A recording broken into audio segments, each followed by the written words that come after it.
un contexto de deterioro social, anímico social, me atrevería a decir, y estructural muy, muy fuerte. El déficit cero en la Argentina se alcanzó con los sueldos más magros que recuerde el sector pasivo, nuestros jubilados y jubiladas, pensionados y pensionadas, y la parálisis absoluta de la obra pública. La parálisis absoluta de la obra pública empieza a mostrar sus efectos más notables cuando uno transita por las rutas de la Argentina. Las rutas de la Argentina están hechas pedazos. Y estamos a un año recién, Gaby, ¿no? Ha pasado un año y un poquito. Un año y un poquito, pero es lógico. Ponele año y medio. Claro, pero es que la obra, si no se mantiene, se deteriora. Vamos a hablar con un especialista. Al respecto, está del otro lado de la línea Claudio Velasco, es ingeniero hidráulico y civil, un entendido en la materia. ¿Qué tal, ingeniero? ¿Cómo le va? Gabriel Morín y Sonia Negrín, los saludamos. Estamos en Hay un Lugar, acá en Radio Provincia de Buenos Aires. ¿Cómo anda? ¿Qué tal, Gabriel y Sonia? Bueno, un gusto para mí que me hayan llamado, ¿sí? ¿Cuánto tiempo tarda una obra de esas características, de las características de las obras viales, en deteriorarse, Claudio? Mira, todo depende a veces del tipo de pavimento, el tipo de zonas que... el paquete estructural con que fue construido, pero en general el concepto de mantenimiento de una obra tiene que ser el momento de que finalizó la ejecución de la misma. O sea, obviamente que los primeros años van a estar va a estar bien, pero en la medida que se mantengan, en la medida que se conserven estas rutas, estos caminos, ahí es donde vamos a actuar en la durabilidad. Pero sí quiero decirles que no es lo mismo hacer en un camino secundario una mejora que llevar a querer hacerlo en una zona donde realmente tiene mucho tránsito.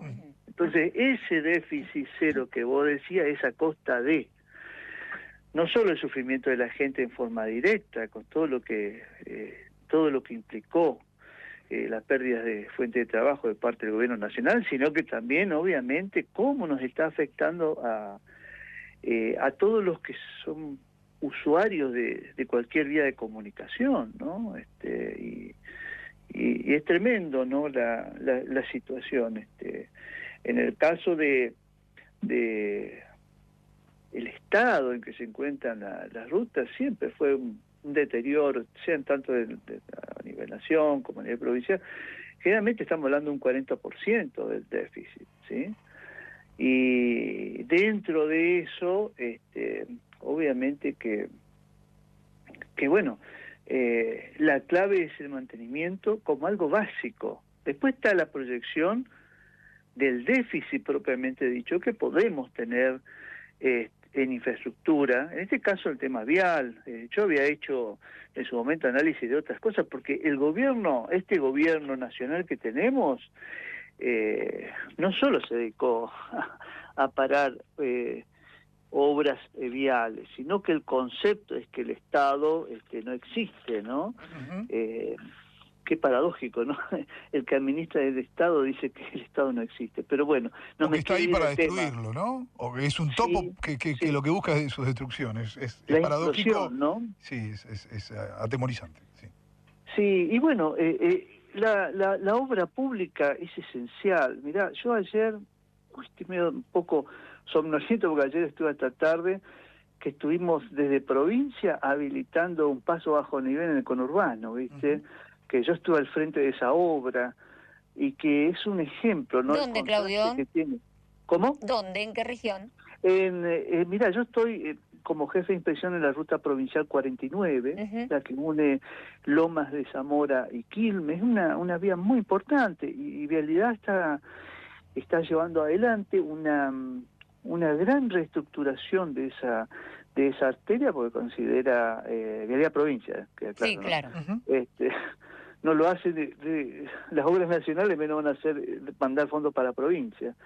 Y con mucho esfuerzo se tuvo que obviamente reestructurar el avance un poco de las obras, pero con mucho esfuerzo se logró ya había un paso bajo nivel en Loma de Zamora, que hay cruces ferroviarios muy importantes ahí, de Ramarroca, y bueno, y ahí ya se tenía un paso bajo nivel, pero tenía más de 50 años. Y bueno, en ese sector, la verdad que para mí como profesional de carrera, parte de la estructura de este gobierno provincial, bueno, poder trabajar en eso, estar al frente de eso, ser el Contralor del Estado y llevar adelante una reestructuración que era muy necesaria, con grandes obras que se llevaron adelante, que no se ven porque van a estar ocultas, ¿no? Claro.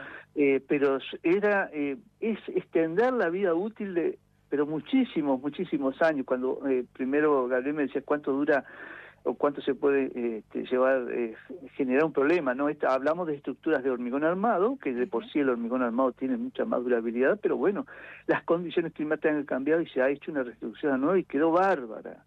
Quedó bárbaro ese paso bajo nivel y va a cumplir pero una efectividad tremenda. Hasta paneles que tenemos, hasta le pusimos unos paneles para captar, para que no se genere tanto rebote del sonido, que absorban los sonidos en el paso bajo nivel. Y bueno, ese es el contraste que tenemos con las obras, con el concepto de Estado presente que se lo tiene Sí, pero porque en además, Argentina en general. claro, porque además, Claudio, yo no sé si usted coincidirá conmigo, pero en general, después cuando uno los escucha, esta misma gente que viene definitivamente a destruir el Estado, digamos, y a romper y a detener lo que se estaba haciendo, es la misma que después viaja y viene maravillada de lo que son, digamos, de lo que es el tendido vial en algún país de Europa o incluso, qué sé yo, en el lejano oriente, ¿no? También. Pero bueno, lejos de pensar el futuro, porque usted hoy lo señalaba medio al pasar, a mí me da la sensación de que en lo que hace a la red vial, a la red troncal vial, digamos, ¿no? De rutas nacionales, Argentina tiene un deterioro importante que no es de ahora, es de hace mucho tiempo. Digamos, hace mucho tiempo que no se... La Ruta 3 debería ser autopista hace muchísimos años, Sí. ¿no? La Ruta 33, un corredor productivo, perdón, Claudio, Sí, perdón. un corredor productivo como la Ruta 33, No, ni hablar. une Bahía Blanca con Rosario, los dos puertos más importantes en términos de producción de la Argentina, y es un desastre. Es una ruta que da temor transitarla. Acá hay dos cosas, ¿no?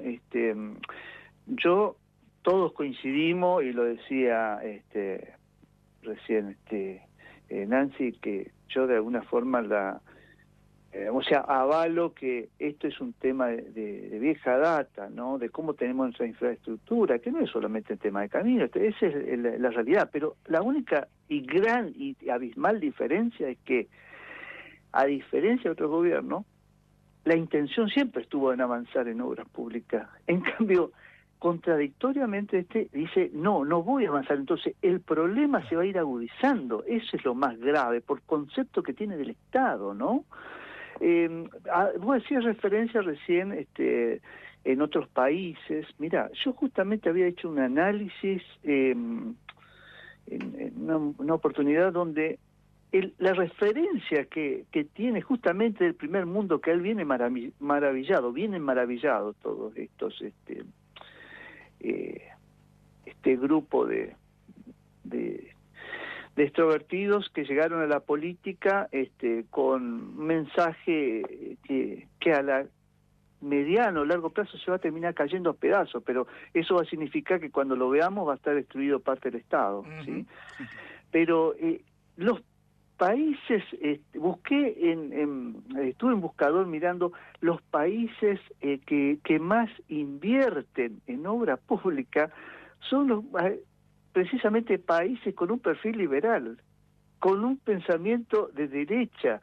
Hay países que yo he visto, no me acuerdo bien exactamente, no quiero cometer errores, pero por ejemplo Alemania, China invierte un 37% del PBI en obra pública, claro. Y Alemania también tiene una cifra importante, y no quiero empezar a decirle, porque me puedo equivocar y no quiero tirar una cifra errada. Digo, en el mundo... en obra pública y en ciencia, todos los países desarrollados que admiramos, que cuando nos toca, por fortuna, poder pasear por ellos, quedamos verdaderamente sorprendidos y nos encantaría en algún punto parecernos, tienen tres variables muy, muy claras. Invierten mucho en obra pública, invierten mucho en sistemas de educación superior y en sistemas científicos. Patrocinan la ciencia y la técnica. Y también tienen altos niveles impositivos, mayores que los que tenemos nosotros.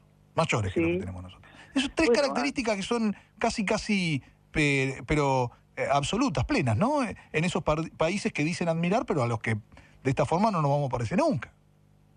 Sí, totalmente. Y volviendo al tema vial, por ejemplo, que es uno de los ejemplos, ¿no? Acá el tema es, primero, si nosotros queremos crecer como país, además del confort y de la seguridad vial, que es una obligación del Estado brindar a todos los argentinos, a todos los que circulen en nuestras vías, también tenemos que tener presente que, a ver, no podemos dejar que la inversión privada es algo ficticio. Por ejemplo, en el caso de Chile, que también tomaban como ejemplo de la obra público-privada, inclusive en la gestión anterior, la de Macri, en Chile representa menos del 10%, y a su vez tiene dentro de, creo que era un 8%, dentro de ese 8% está el Estado, que también es socio. ¿Por qué? Porque el Estado va a estar presente donde no es redituable la inversión. Claro. Y acá pasa lo mismo con la ruta. A ver, si hacen doble vía la ruta 3, y todo, seguramente va a tener, y está bien que si uno quiere pagar un cierto confort y una seguridad, y si tiene una vía alternativa, dice, bueno, yo pago por ir por la autopista Buenos Aires-La Plata, claro, podría ir por el Centenario por otro lado, pero bueno, yo pago eso y está bien. Pero lo que sí quiero que esté bien funcionando, pero porque es rentable una autovía así, una autopista. En cambio, vos te vas en una provincia cualquiera, donde vos tenés un pueblo y otro, y que pasan 100 vehículos por día, a ver, ni siquiera es pensable que a alguien se le pueda ocurrir que vaya a invertir ahí. Sería alguien quiere hacer un acto de beneficencia a la comunidad, a una empresa que es multimillonaria, y dice, mirá, yo crecí en este pueblo y voy a unir este pueblo con otro porque sé que es lo importante. Pero si no existe ese tipo de obra. No existe una obra hidráulica que pueda interesarle a un privado, más allá de que el Estado lo hace por intermedio de licitaciones. Pero en forma privada, ¿a quién le va a cobrar en una villa, en un asentamiento, una inversión? Es ilógico. Entonces es ilógico la teoría del extremo así como está planteada, y lo de las rutas. Y cuando empezaste en la presentación y me preguntaron ustedes cuánto es el deterioro, yo lo que sí sé que en forma muy progresiva van a ir aumentando los accidentes, y eso es una responsabilidad de este gobierno. Porque no es la historia del déficit que tenemos, que dicho sea de paso, si queremos crecer, y me quedé hoy a medias con eso, como país, las vías de comunicación son fundamentales, no solo las rutas, el tema de ferrocarriles. Obvio, toda la ¿Qué es lo que está claro, destruyendo también eso? Está destruyendo. Para formar profesionales en las carreras digamos, de administración, desde un Estado presente, lleva años. Entonces, miren, los organismos que está cerrando, que a su vez significa dejar de lado, así de un sopetón, obras, en el caso de NOSA, podríamos hablar, bueno, en la parte de vialidad, reestructuraciones que está haciendo para hacer eso. Después nos va a repercutir dentro de 20, 30 años, y dice un poco, y está relacionado con lo que ustedes comentaban, países del primer mundo. Si en algo tienen que invertir, justamente tener un Estado presente, ir formando a la gente, porque yo no voy a formar en una obra vial, que yo quiero inspeccionar y ser parte del Contralor del Estado. No, a ver, tal vez un profesional sí, porque tiene una formación y bueno, será cuestión de ensamblar esa formación técnica con la parte, pero un técnico, alguien que tiene que ir y hacer una medición concreta, eso no se lo forma un día para el otro. Entonces, destruir el Estado significa destruir el control. Claudio, estamos hablando con el ingeniero Claudio Velasco, es ingeniero hidráulico y civil. Lo cambio brevemente de tema, pero me interesa mucho Sí. su mirada porque sé que es un estudioso. Tenemos que pensar a futuro, digo, es casi es utópico porque el futuro que nos plantea la actualidad pareciera distópico.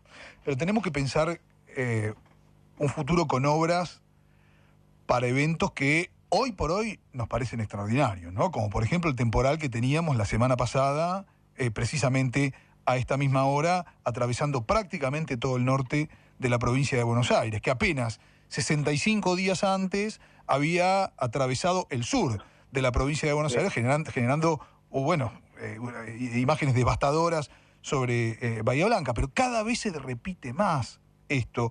Efectivamente nos tenemos que ir acostumbrando y en ese marco de acostumbramiento tendremos que ir planteando un avance de obras completamente distinto al que hemos planteado hasta el momento. Sí, vos sabés que, bueno, yo la verdad que este cambio que lo vamos palpando cada día más, no empezó ahora, ¿viste? Ha empezado hace 30, 40 años, ya hemos empezado a tener en forma medible en la Argentina, en lo que es la propia provincia de Buenos Aires, grandes inundaciones, en todo lo que es el interior provincial.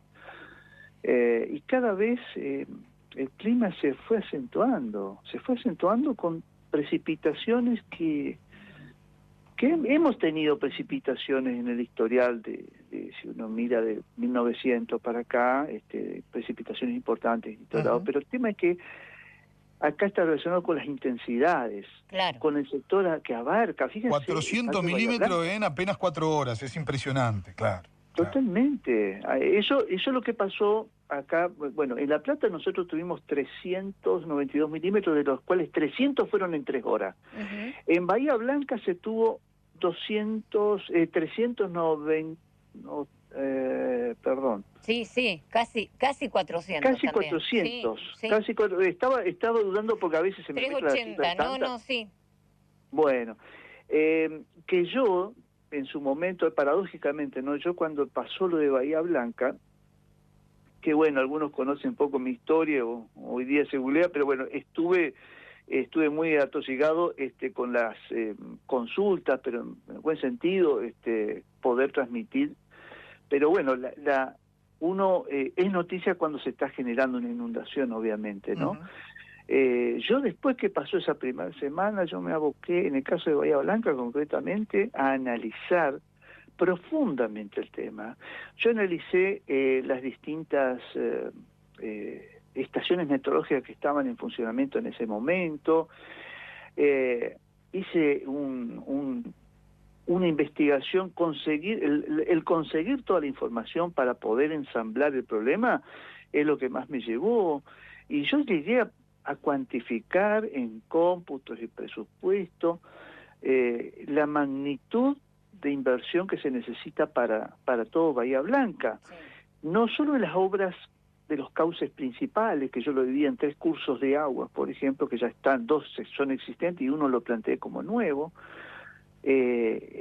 canales revestidos en hormigón, pero ¿cuál es el objetivo? El objetivo no era seguir diseñando como siempre se hace, no. Yo lo que planteé era la propia tormenta que se tuvo en Bahía Blanca, esa precipitación acumulada, la llevé a probar distintas modelaciones hidráulicas desde esa amplia cuenca que abarca unas 155.000 hectáreas, que empieza en la zona de la Sierra de la Ventana. De Sierra de la Ventana, claro. Y analicé distintos factores, hasta una estación meteorológica que estaba en la zona norte, que era la de Torkins. Y bueno, en todos los casos, en todas las variables, había dimensiones que me fueron marcando. Entonces, lo dividí en 2 etapas. Todo eso representó en mi propuesta, 372 millones de dólares. Porque uno lo tiene que hablar en dólares, ¿no? Sí. Realmente siempre y no es pérdida de nacionalismo, eso sino en realidad. Y en ese caso, como pasó eso, yo lo terminé justamente a los 2 meses. Esto fue el 7 de marzo, Sí. yo lo terminé el 6 O de sea, marzo a las 2 de la madrugada. esa es la inversión que sería necesaria para que, digamos, la región soportara un fenómeno meteorológico de características similares. Exactamente, pero ¿qué es lo que hace primero el Estado? El concepto de diseño que se sigue teniendo a nivel de ministerios, y no es solo acá, sino a nivel nacional, y en muchos países del mundo que todavía dicen, hablamos del cambio climático, pero seguimos proyectando para obras que nos van a seguir inundando. ¿Dónde está el negocio de eso? ¿Para quién le sirve? A la política tal vez, pero hay que también tener una amplitud para decir, y para que no vengan los Milei después, cualquier otro Milei que surja, porque si nosotros hacemos una planificación y decimos, esta es nuestra realidad, pero esta realidad yo la voy a poder ejecutar en 20 años, 30 años, 40 años, pero sí explicar la realidad y lo que se haga, hacerlo en etapa, pero hacerlo ya con las dimensiones que se tienen que hacer, porque la realidad, al menos en caso de inundaciones, la vamos a seguir teniendo. Este fin de semana pasado, como bien decías al principio, ahora al cambiar un poco la temática, se estaba viendo en el momento, el avance y la no tener todavía saber cuál era el final, porque todavía seguía lloviendo. Era como que seguía siendo impredecible para ese sábado pasado la situación. Y toda una zona, y fue tan abarcativo, es un ejemplo claro de lo que representa el cambio climático, porque yo he hecho para ese sector, entre sábado y domingo que pasamos, y algunas cosas las terminé el lunes, primero un panorama de todas las estaciones, no de todas, hice un espacio muestral de las estaciones meteorológicas que abarcaban toda la zona norte. Yo en La Plata tengo 2 estaciones meteorológicas bastante ya instaladas, una en la periferia y otro en el casco urbano, y entonces como que más o menos manejo, sé cómo meterme en algunas páginas específicas, porque bueno, tengo algún tipo de habilitación para eso, y pude analizar y tomé las tormentas, las precipitaciones acumuladas de 10 estaciones para ver el panorama que abarcaba, la superficie. A mí me sorprendió, o sea, lo que ya se decía, yo quería cuantificarlo, porque si no, no me puedo sumar a los comentarios así generales. Quise realmente verificar, y a su vez sabía que el conurbano también pasaba esto. Entonces tomé una del conurbano como referencia y también de la zona norte. ¿Y qué es lo que hice en ese momento?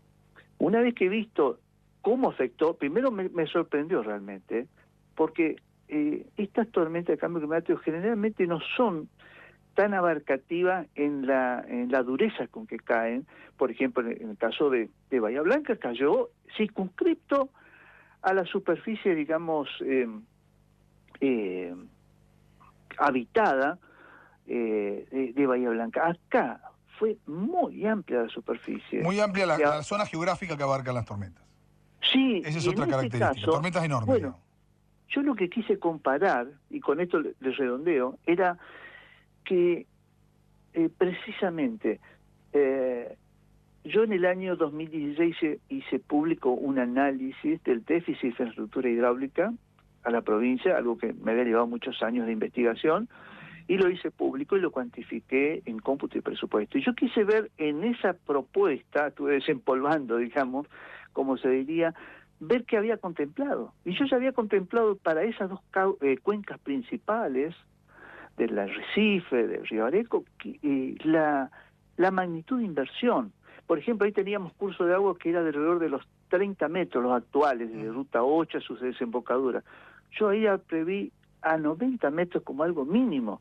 Y eso representa una inversión de 800 millones de dólares, que lo tengo cuantificado por sectores, por cuenca, que son 3 cuencas, la de Claudio, Arrecife. me quedo sin tiempo. Perdone. No, por favor, pero le quiero hacer una pregunta, a ver si me puede, en una frase, más o menos dilucidar la respuesta. Estamos proyectando obras. Usted decía, hablamos del cambio climático, lo tenemos presente, pero proyectamos obras como si no existiese. Estamos proyectando obras al 10%, al 50%, al 80% de lo que deberíamos proyectar. Aproximadamente, ¿cuál es la magnitud de... A un 30%. Es decir, tendríamos sí, que... más o menos. Las obras tendrían que superar las que estamos proyectando hoy por hoy en un 70%. Sí. Mirá, y te resumo con una cifra cuando hice lo de La Plata. Yo analicé todo de La Plata. A mí, pensando en estas grandes tormentas, a mí me dio 1.250 millones de dólares. Se habrá invertido 700. Bien. Claudio Velasco, le agradecemos muchísimo estos minutos con Radio Provincia de Buenos Aires. Siempre escucharlos es esclarecedor. Le mandamos un fuerte abrazo.